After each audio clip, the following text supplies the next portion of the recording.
Muslimin muslimat yang dirahmati Allah, ananda yang dikasihi.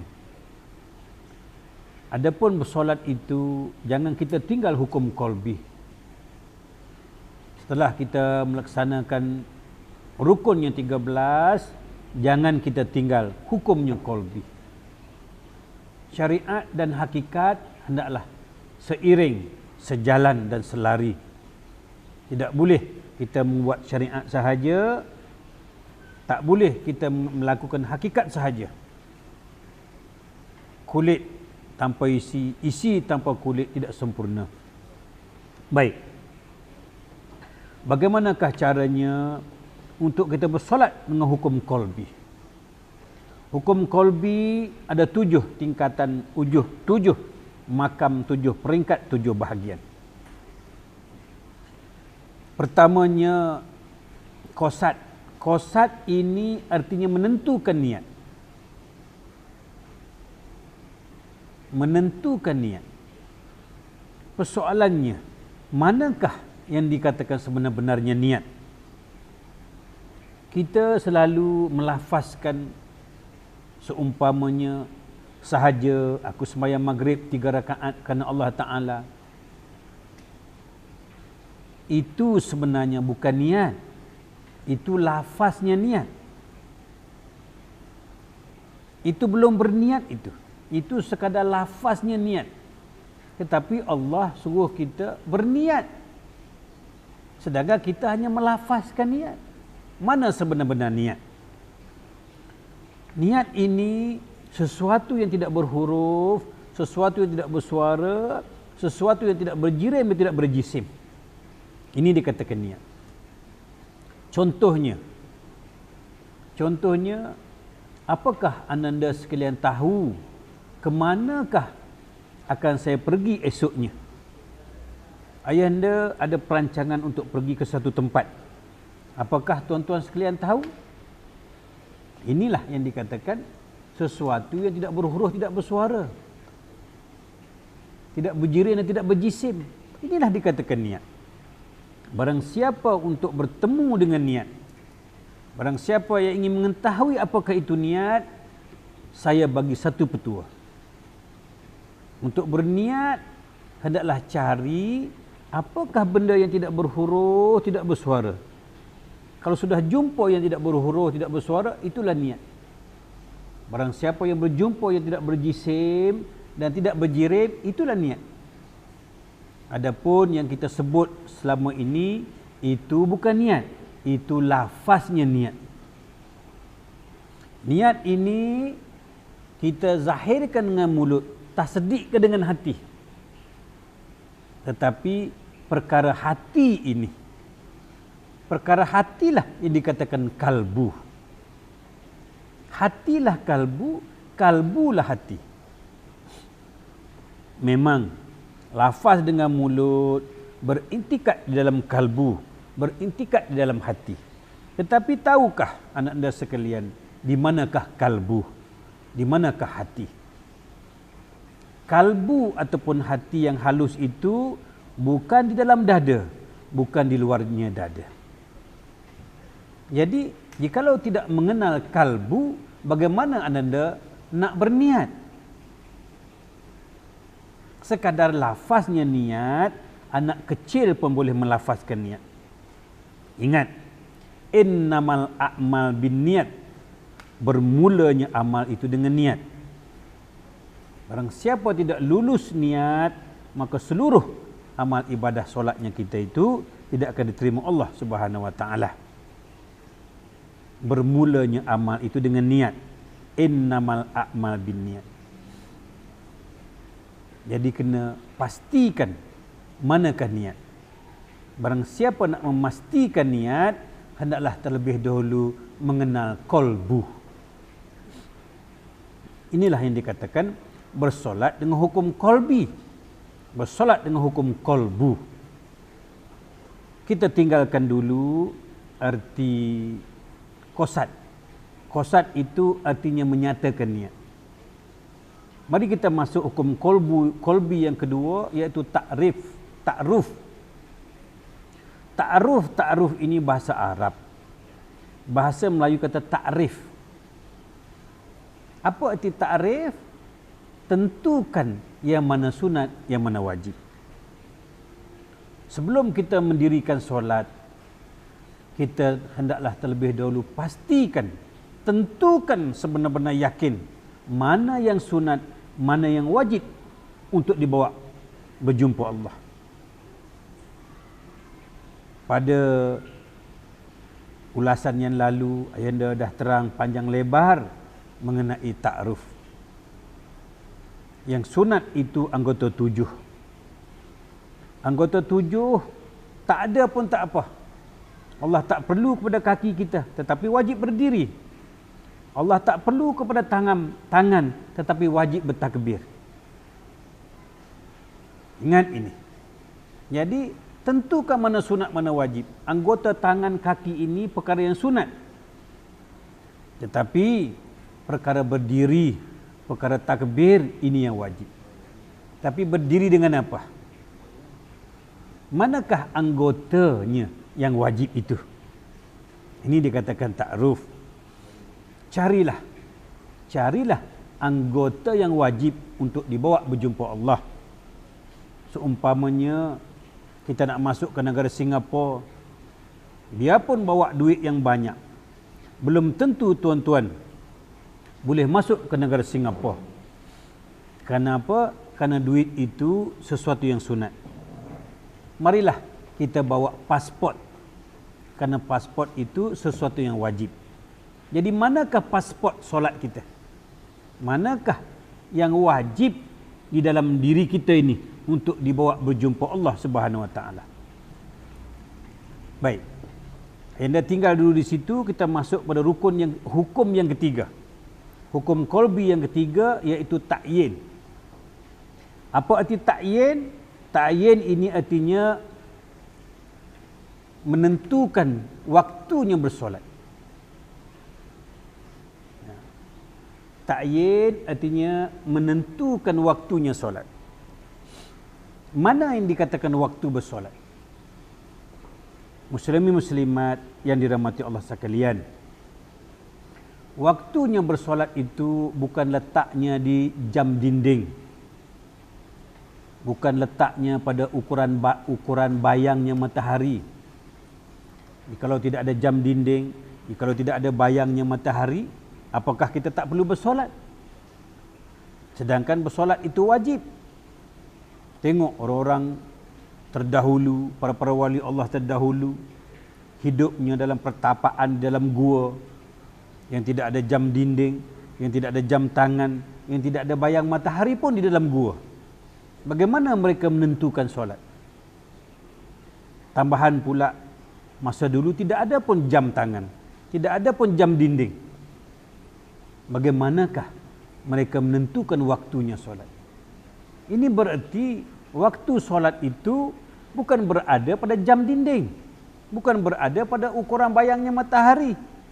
Di manakah sebenar-benarnya waktu bersolat mengikut suluhan ilmu hakikatun? Ingat, Allah jadikan sesuatu berpasang-pasangan.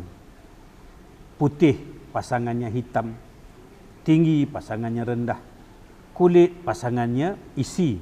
Begitu juga ilmu syariatin pasangannya ilmu hakikatun. Yang kita pelajari selama ini hanya ilmu syariatin. Mana ilmu hakikatun? Mana hilangnya? Mana terkuburnya ilmu hakikatun? Waktu bukan bergantung kepada jam ataupun ukuran bayang matahari. Manakah sebenar-benar waktu? Wa fi anfusikum afala tubsirun. Tidakkah kamu tilik pada diri kamu sendiri? Untuk mengenal waktunya solat, belajarlah mengenal diri sendiri. Bila sudah kita mengenal diri sebenar-benar diri, maka kenalah mana yang dikatakan waktunya bersolat. Ini dikatakan hukum ta'yin. Kita pergi kepada hukum qalbi yang keempat, iaitu ihram. Barang siapa nak bersolat dengan sebenar-benar hakikatnya solat, sebenar-benar bersolat, hendaklah kita mengerti apakah itu hukum ihram. Pada fahaman biasa, ihram ini kita kaitkan dengan pakaian ihram semasa menunaikan haji. Mengenakan pakaian yang sebelah bahu nampak, yang sebelah lagi tak nampak. Itu kita kata ihram. Ini fahaman kita. Kita ini selalu dikelirukan oleh bahasa Arab. Ingat, kita bukan nak jadi orang Arab, tapi kita nak jadi Islam. Jadi tak usah sangat kita mempelajari bahasa Arab tanpa mengetahui bahasa Melayu. Ihram bahasa Arab, bahasa Melayu kata tutup. Bahasa Melayu kata bungkus. Barang siapa nak bersolat dengan hukum qalbi, kena tutup, kena bungkus. Persoalannya di sini, nak bungkus apa, nak tutup apa? Nak bungkus apa, nak tutup apa? Hukum qalbi yang keempat mengatakan ihram. Sebelum kita bersolat, hendaklah kita ihramkan diri kita. Bungkuskan diri kita. Tutupkan diri kita ini. Jangan terlihat pada anggota yang 7. Anggota yang 7 ini ada pun tak apa, tak ada pun tak apa. Tapi ingat, berdiri wajib berdiri, bertakbir wajib bertakbir. Tetapi berdiri bukan dengan kaki, bertakbir bukan dengan tangan. Ini dikatakan apa itu? Ihram. Bungkus, tutup. Tutup mana? Tutup anggota 7 kita. Berdirinya aku bukan dengan kaki. Kaki tidak berkudrat untuk berdiri. Tengok kaki orang mati. Orang mati pun ada kaki. Kenapa kaki orang mati tak boleh berdiri? Artinya di sini berdiri bukan kaki. Tengok orang mati ada tangan. Kenapa tangan orang mati tidak boleh bertakbir? Maknanya di sini yang bertakbir bukannya tangan. Ini dikatakan bungkus dirimu. Tutup anggota 7 kita ini. Jangan terlihat keberadaan diri. Diri kita ni la haula wala quwwata illa billahil aliyil azim. Kita tidak ada daya upaya untuk berdiri. Habis siapa yang berdiri solat? Inilah yang dikatakan Allah suruh menutup diri kita. Bungkus akan 7 anggota ini, jangan sampai terlihat adanya diri. Baru sebenar-benar dikatakan bersolat dengan hukum qalbi. Jangan kata berdirinya kaki, bertakbirnya tangan. Tangan kaki tak boleh berdiri, tangan kaki tak boleh bertakbir. Ini dikatakan bungkus, iaitu ihramkan dirimu. Ya, kita sambung lagi hukum qalbi yang kelima, iaitu Mi'raj. Mi'raj, apa arti Mi'raj? Bahasa Arab yang kita fahami selalu, Mi'raj ini peristiwa Rasulullah berjumpa Allah di langit. Itulah yang kita rata-rata faham mengenai Mi'raj. Mi'raj ini bahasa Arab, bahasa Melayu kata sampai. Mi'raj artinya sampai.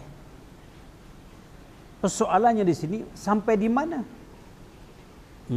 Sampai di mana? Itu makanya ta'aruf kita tentukan yang mana sunat, yang mana wajib. Ihram kita pastikan kita tutup sekalian anggota yang zahir. Mi'raj hendaklah kita sampai. Sampai ke mana? Setelah kita tutup anggota yang zahir, hendaklah kita mi'raj, iaitu sampai ke mana? Sampai terzahirnya anggota yang batin. Ihram tutup anggota yang zahir. Mi'raj zahirkan anggota yang batin. Ini dikatakan bersemayam dengan qalbu. Bersemayam dengan hukum qalbu. Qalbi, hati. Tak ihram tutup anggota 7 kita ini. Kita bukan berdiri dengan kaki, bukan bertakbir dengan tangan. Tutup. Mari kita mi'raj, kita timbulkan, kita zahirkan, kita pamerkan. Pamer yang mana? Pamer anggota yang batin. Setelah kita tutup anggota yang zahir, kita zahirkan anggota yang batin. Ini dia katakan mi'raj. Sampai ke mana? Kita bersolat sampai terzahirnya anggota yang batin. Tetapi persoalannya di sini, kita tidak mengenal anggota yang batin. Mana kaki batin? Mana tangan batin? Mana mulut batin? Jikalau kita tidak mengenal anggota yang batin, macam mana kita nak menzahirkan? Macam mana kita nak sampai? Ini kebanyakan orang tidak tahu.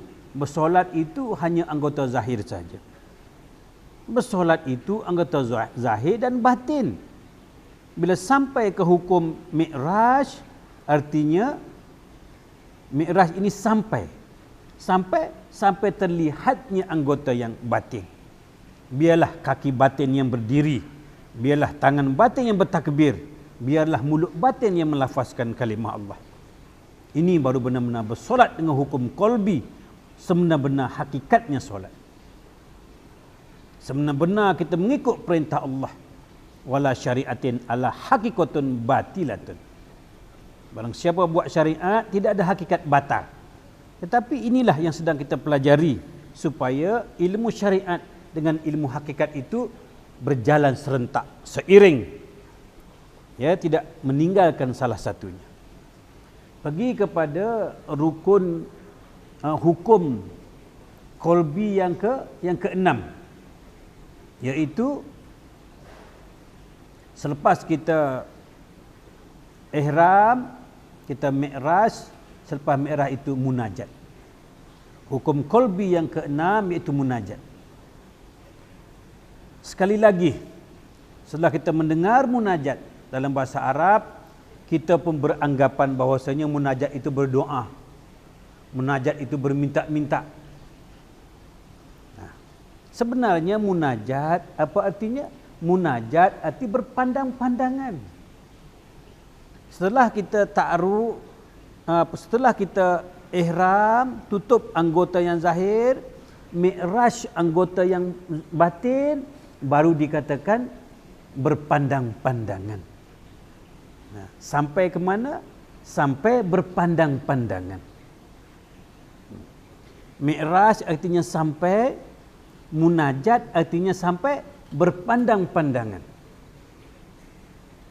Munajat artinya berpandang-pandangan. Setelah kita tutup diri yang zahir, kita keluarkan diri yang batin, maka diri yang batin itu boleh berpandang-pandangan dengan Allah. Ini dikatakan munajat. Kita bersolat hendak menyatakan Allah. Menyatakan Allah ini sehingga boleh berpandang-pandangan. Seumpamanya kita berdiri di hadapan cermin. Munajat artinya seumpama kita berdiri di hadapan cermin. Kita melihat di dalam cermin itu siapa. Munajat ini solatlah sehingga sampai berpandang-pandangan. Berpandang-pandangan seumpama kita melihat diri kita dalam cermin. Siapa yang melihat siapa? Nah, ini. Bersolat itu setengah orang mengatakan yang bersolat itu, yang disembah itu adalah juga yang disembah. Yang menyembah itu adalah juga yang disembah, yang disembah itu adalah juga yang menyembah. Berdasarkan kepada munajat, iaitu berpandang-pandangan. Seumpama kita menilik diri kita dalam cermin. Yang ditilik itu adalah juga yang menilik, yang menilik itu adalah juga yang ditilik. Itu dikatakan berpandang-pandangan munajat. Sudah tidak ada lagi engkau, sudah tidak ada lagi aku. Itu makanya sebelum kita bersolat, kita kena ihram, tutup anggota zahir ini, jangan terlihat adanya zahir. Setelah tertutup anggota yang zahir, terzahirlah yang batin.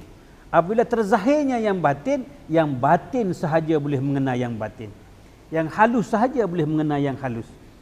Yang zahir tak boleh mengenal yang batin. Hanya batin saja mengenal yang batin. Jadi di sini antara batin dengan batin, antara hakikat dengan hakikat, antara melihat dengan yang melihat. Ini yang dikatakan pandang memandang. Tidak ada lagi engkau, tidak ada lagi aku. Aku telah terkubur sedari ihram lagi. Diri yang zahir ini telah kukubur, telah kutanam semasa ihram lagi. Melainkan yang berdiri ini kaki yang batin, yang bertakbir ini tangan yang batin. Persoalannya, tuan-tuan tidak mengenal tangan kaki yang batin. Makanya tuan-tuan tidak boleh melihat diri sebenar-benar diri. Jadi di tahap munajat ini, di tahap orang sudah mengenal diri. Mana diri sebenar-benar diri kita? Sebenar-benar diri kita ini bukan 7 anggota ini. Ya, sebenar-benar diri kita adalah diri yang batin. Kemudian pergi kepada hukum qalbi yang ketujuh, iaitu tabdi. Setelah yang zahir itu lebur dan telah terdiri yang batin, maka berkekalanlah kita. Tabdi artinya tetap, arti tak berubah, artinya bulat. Tidak akan bergoncang, tidak akan bergoyang lagi iktikad kita. Tidak ada duanya. Tidak ada lagi yang menyembah, tidak ada lagi yang disembah. La maujud bil haqqi ilallah. Inilah yang hendak kita pelajari, yang jarang kita dengar di masa sekarang. Tetapi ingat, ilmu yang tidak pernah didengar oleh telinga ini, kebiasaannya akan menimbulkan salah faham. Jadi mari kita sama-sama hindari salah faham itu. Mari kita kutip yang jernih.